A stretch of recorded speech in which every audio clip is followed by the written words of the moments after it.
CBC భోజనం చేస్తూ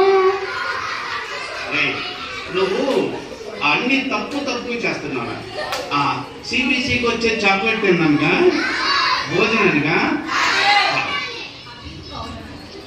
మరి మా పిల్లలైతే మీ పిల్లలైతే మా పిల్లలైతే సిబిసికి ఎందుకు వచ్చారో తెలుసా? అల్లరి చేయడానికి. అల్లరి చేయడానికి. అంకుల్ మీ బాయ్స్ చూడు ఎలా కూర్చున్నాడు. చాలా బాగా కూర్చున్నాడు. మీ బాయ్స్ బాగా కూర్చోలేదు. కూర్చుంటారు సరే కూర్చుంటారు. చాక్లెట్ కార్డు మీరు సరిగ్గా నువ్వు ఎన్నిసార్లు చేస్తున్నావు? 3 సార్లు. 3 సార్లు. ఎప్పుడెప్పుడు? 3 సార్లు భోజనం చేసేటప్పుడు. అరే భోజనం చేసేటప్పుడు కాదరా, రోజు ఉదయం రాత్రి ప్రార్థన చేయాలి. సరే మీ పిల్లలు ప్రార్థన చేస్తున్నారా? మా పిల్లలు ప్రార్థన చేస్తున్నారా అయ్యా? మీరు ప్రార్థన కంటే అల్లరి ఎక్కువ చేస్తున్నట్టున్నారు. Right, okay. పిల్లలు ప్రార్థన చేయాలి. ప్రార్థన చేసిన వాళ్ళు పాపం చేయకూడదు. పాపం చేసేవాళ్ళు, పాపం చేయకుండా ఉండేవాళ్ళు ప్రార్థన చేస్తూ ఉంటారు. కనుక ప్రార్థన చేయాలి. ప్రార్థన చేసి పాపం చేయకుండా ఉండాలి. అప్పుడు ఏమైంది? పాపం చేయకుండా ఉంటే వాళ్ళు పరిశుద్ధులు అవుతారు. యేసయ్య రక్తంతో కడగబడిన వాళ్ళందరూ పరిశుద్ధులు అవుతారు. పరిశుద్ధంగా జీవిస్తే వాళ్ళు పరలోకం వెళ్తారు. అవునా? మరి పాపం చేసిన వాళ్ళు ఎక్కడికి వెళ్తారో తెలుసా? నరకానికి. నరకంలో మరి ఏముంటుందో తెలుసా? ఏముంటుంది అంకుల్? నరకంలో ఏముంటుందిరా అమ్మా? ఏముంటుంది నరకంలో? అగ్ని ఆరదు, పురుగు సావదని బయట. అక్కడ మంటలు మండుతాయా? అవును, మరి అక్కడ మంటలు ఉంటాయి. మరి చాలా బాధ కలుగుతుంది. అక్కడ తట్టుకోలేము. మరి నరకాలు ఉంటాయి కదా నాన్న. ఇక్కడ తార్ రోడ్లు, సిమెంట్ రోడ్లు, కానీ అక్కడ బంగారం వీధులు. అంకుల్ అట్లయితే నేను ఒక పొరుగు తీసుకుని పోతాను. ఎందుకురా? బంగారం తెచ్చుకోవడానికి. అరే అక్కడికి పలుగు తీసుకొని పోవడానికి ఉండదురా. అక్కడ యేసయ్య ఉంటాడు, యేసయ్య దూతలు ఉంటారు. చక్కగా ఎప్పుడు పాటలు పాడటమే. అక్కడ ఆకలి ఉండదు, అక్కడ దప్పిక ఉండదు. అక్కడ స్కూల్ ఉండదా? స్కూల్ ఉండదురా.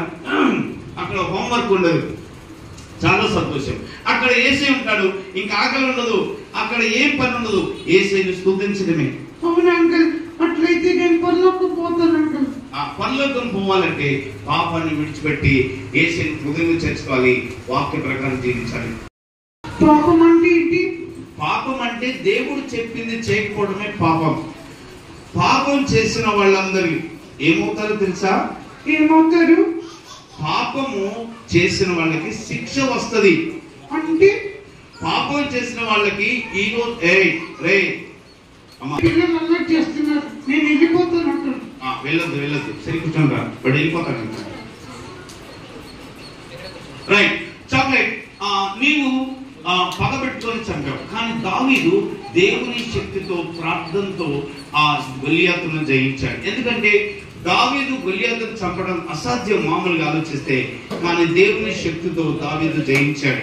ఇంకో సంగతి తెలుసా? దావీదు రోజుకి 7 సార్లు దేవుని స్తుతించాడు.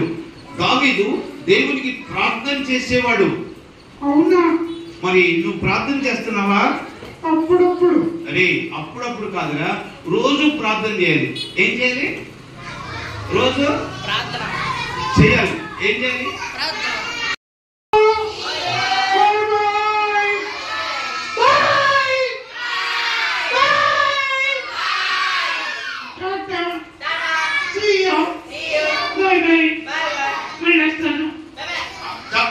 ఇక నువ్వు టైం అయిపోయింది, మాకు నీకు కూడా టైం అయిపోయింది. నువ్వు త్వరగా వెళ్ళిపోవాలి. వెళ్ళిపోయి మళ్ళీ వచ్చేసి, సరేనా? నువ్వు వెళ్ళి మళ్ళీ వచ్చేసేయి. సరే వెళ్ళిపోయి నువ్వు మళ్ళీ వచ్చేసేయి, సరేనా?